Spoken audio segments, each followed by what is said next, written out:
The rifleman's effectiveness depends to a large degree upon his rifle. It must be as lightweight and rugged as possible. It must be capable of automatic and semi-automatic fire, and its ammunition must provide maximum firepower with the minimum of weight to enable the rifleman to carry as many loaded magazines as possible and practical.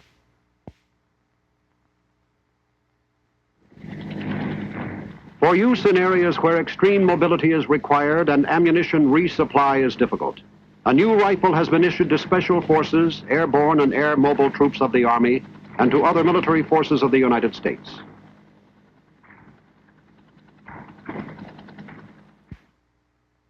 This new rifle is designated the XM16E1. The XM16E1 is a 5.56mm or caliber .223 shoulder weapon. It is magazine-fed, gas-operated, and air-cooled. The magazine capacity is 20 rounds. By closing the bolt and turning the selector lever to semi, the rifle will fire semi-automatically.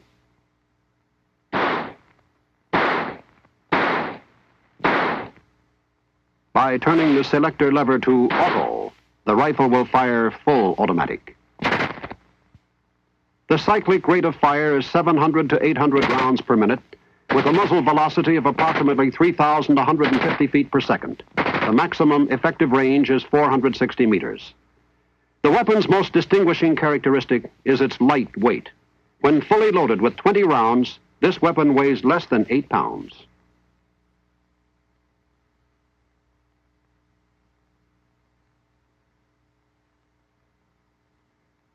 This relationship of weight to firepower in the XM16E1 results from design, construction, and operation. One of its principal features is straight line construction. The straight line extends through the stock, bolt carrier group, chamber, and barrel. This design substantially reduces rifle climb during firing. The barrel is surrounded by a heat-resistant fiberglass material with an aluminum reflecting shield which serves as a hand guard.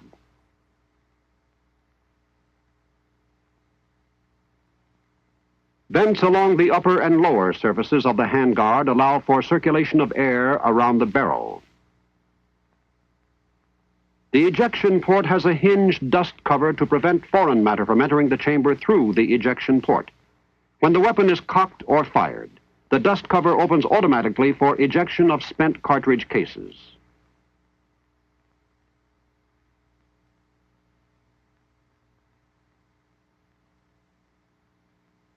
The carrying handle is an integrated part of the receiver. Due to the straight-line construction of this weapon, raised sights are necessary.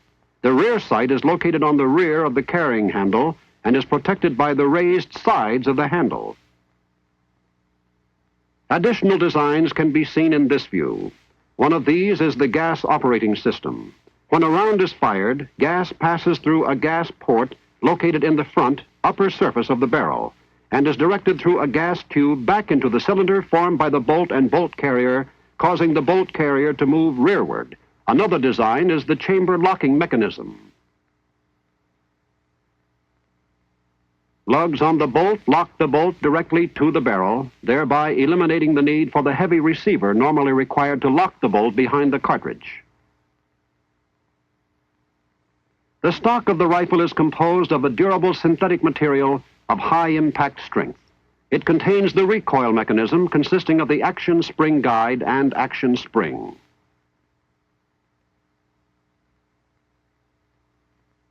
A portion of the recoil is absorbed by buffer rings located on the action spring guide. During recoil, the outer rings are forced to ride over the inner rings.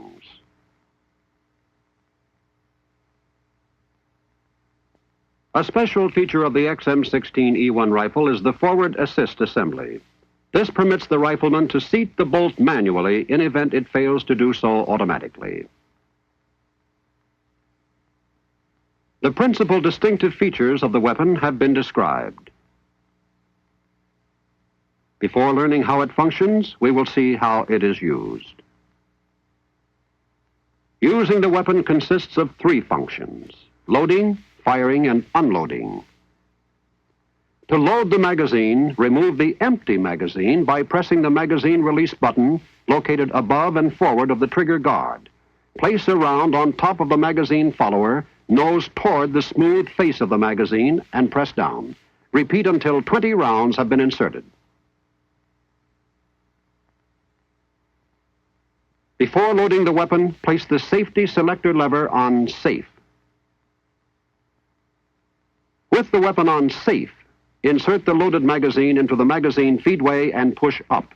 A click will be heard when the magazine is properly seated. To release the bolt and chamber the round, pull the charging handle fully to the rear and release, or press the bolt catch. The forward movement of the bolt strips a round from the magazine and chambers it. To fire semi-automatically, turn the selector lever to the semi position. The rifle will then fire a round each time the trigger is pressed. To fire automatically, turn the selector lever to the auto position. The rifle will continue to fire automatically as long as the trigger is pressed to the rear or until the magazine is empty. To unload the weapon, first place the selector lever on Safe. Remove the magazine by pressing the magazine release button. Remember, the rifle is clear only when the bolt is to the rear. There is no round in the chamber, the magazine is removed, and the selector lever is on Safe. Although the configuration of the XM16E1 is distinctive, its cycle of operation and functioning are similar to other military rifles with automatic capabilities.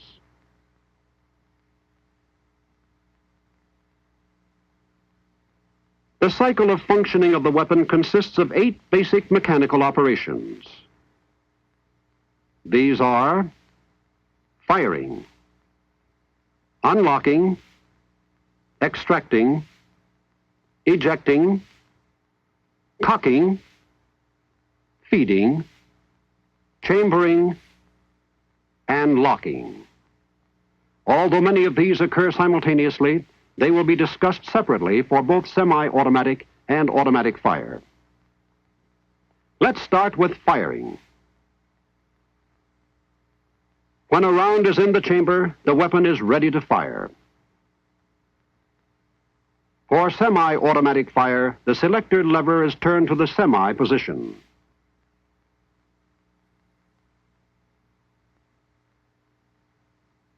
Assuming that the hammer is in the cocked position to begin with, the firing cycle is initiated by pressing the trigger. The trigger rotates on the trigger pin and disengages from the notch on the bottom of the hammer. The hammer moves forward by action of the hammer spring. It strikes the head of the firing pin and drives it through the face of the bolt into the primer, which ignites the powder. The firing section of the rifle is so rapid that it is impossible for the operator to release the trigger fast enough to prevent multiple firing, even if he tried to do so. Therefore, a device is installed in the firing mechanism to permit firing single rounds. In the XM16E1, the disconnect is used for this purpose. The disconnect is rotated forward when the trigger is pulled. When the hammer is cocked by recoil of the bolt carrier, the disconnect engages the lower hook of the hammer and holds it until the trigger is released.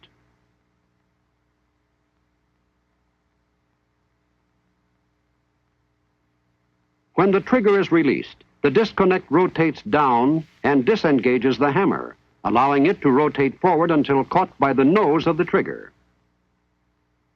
This prevents the hammer from following the bolt carrier forward. In the semi-automatic position, the disconnect governs the firing mechanism to provide a single shot each time the trigger is pulled.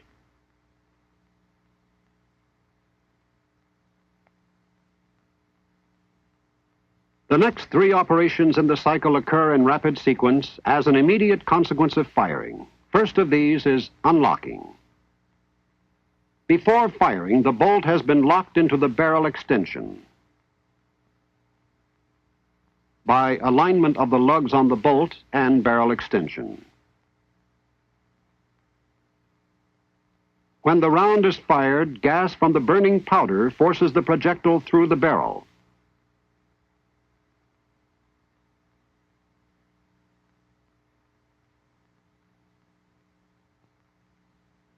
A small portion of gas enters the gas port in the upper part of the barrel under the front sight. The gas port directs gas into the gas tube, which carries it into the cylinder between the bolt carrier and the bolt, and drives the bolt carrier rearward.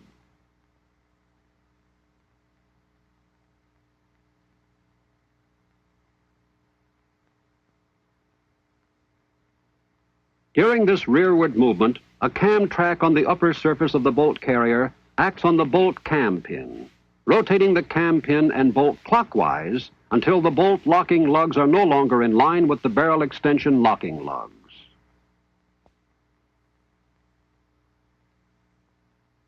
During unlocking, the firing pin is withdrawn from the face of the bolt by the bolt carrier group.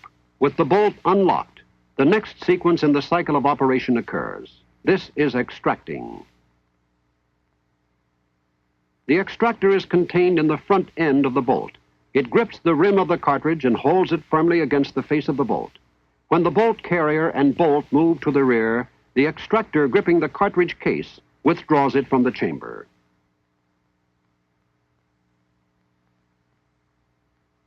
The action of the gas will be repeated. When the round is fired and gas pressure pushes the projectile through the barrel, a small portion of this pressure enters the gas port and passes through the gas tube into the cylinder between the bolt carrier and the bolt. Here, gas drives the bolt carrier rearward, unlocking the bolt and extracting the cartridge case. When the cartridge case is extracted from the chamber, the next operation can occur: ejecting. The bolt contains an ejector and ejector spring which are compressed by the base of the cartridge. When the spent cartridge case is entirely clear of the chamber, the ejector spring forces the ejector forward. This action ejects the cartridge case out of the rifle through the ejection port. With each firing, the bolt carrier and bolt are driven rearward by the force of gas. This rearward movement, in turn, initiates the sequence of unlocking, extracting, and ejecting.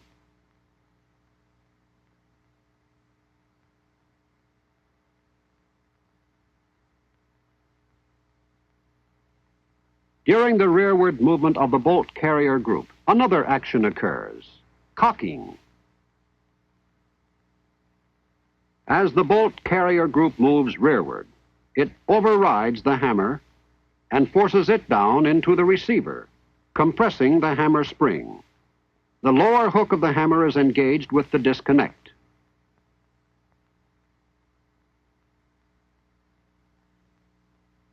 When the trigger is released, the hammer slips from the disconnect and is caught by the nose of the trigger. The weapon is cocked.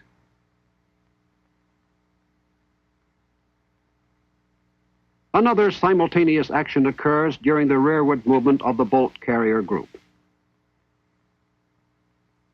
This action is called feeding.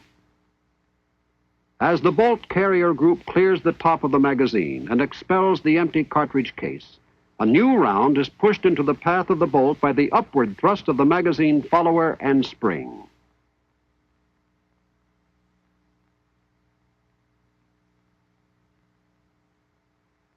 The action spring guide, which is pushing on the rear of the bolt carrier group, is forced rearward by the bolt carrier group, compressing the action spring.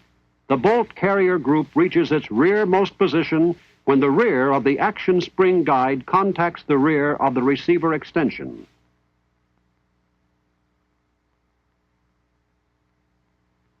Now the compressed action spring expands. This drives the action spring guide assembly forward with enough force to drive the bolt carrier group forward toward the chamber. This initiates the next action in the cycle of functioning: chambering. As the bolt carrier group moves forward, the face of the bolt strips a new round from the magazine and moves it toward the chamber.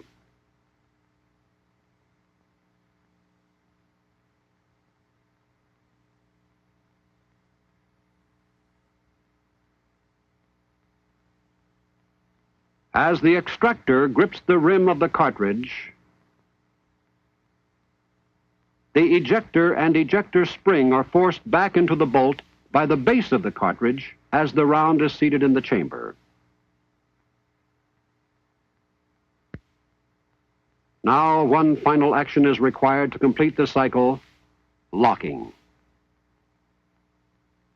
The forward movement of the bolt ceases when the bolt locking lugs pass between the barrel extension locking lugs and the round is fully chambered. When the bolt carrier enters the last half-inch of its forward movement, the bolt cam pin emerges from the guide channel in the upper receiver, moves along the cam track, rotating the bolt counterclockwise. This locks the bolt to the barrel extension. Locking the bolt completes the cycle of operation. The weapon is ready to be fired again. When the selector lever is on semi-automatic, as it has been during this review of the cycle of functioning, a single round is fired each time the trigger is pressed. When the selector lever is moved to the auto position, the weapon functions in a slightly different manner. Automatic fire begins when the trigger is pressed to release the hammer. The hammer strikes the firing pin and fires the first round. The bolt carrier recoils and moves rearward, overriding the hammer and depressing it to the cocked position.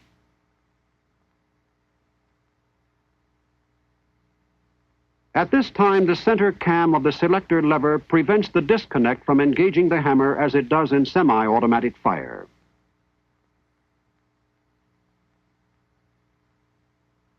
Simultaneously, another cam on the selector lever rotates the automatic sear forward, which catches the upper hook of the hammer.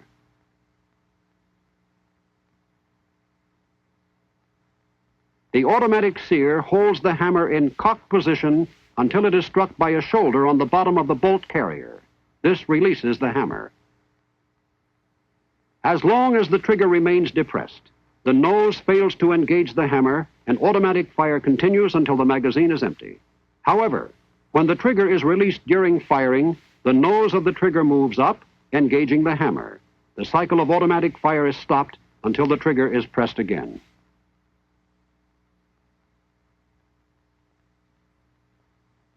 All other operations in automatic fire are the same as in semi-automatic fire. These are firing, unlocking, extracting, ejecting, cocking, feeding, chambering, and locking. These separate but interrelated operations complete the cycle of functioning of the XM16E1 rifle. Remember, the XM16E1 is a gas-operated, air-cooled, shoulder-fired weapon capable of semi-automatic or automatic fire.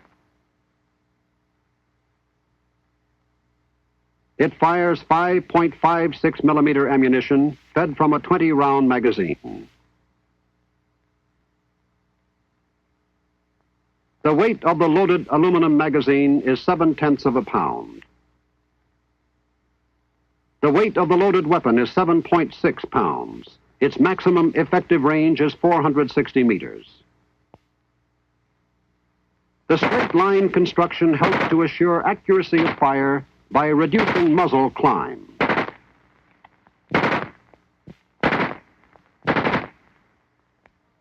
In military situations requiring a high degree of individual mobility, together with the most possible small arms firepower per man, the XM16E1 rifle has proved its value.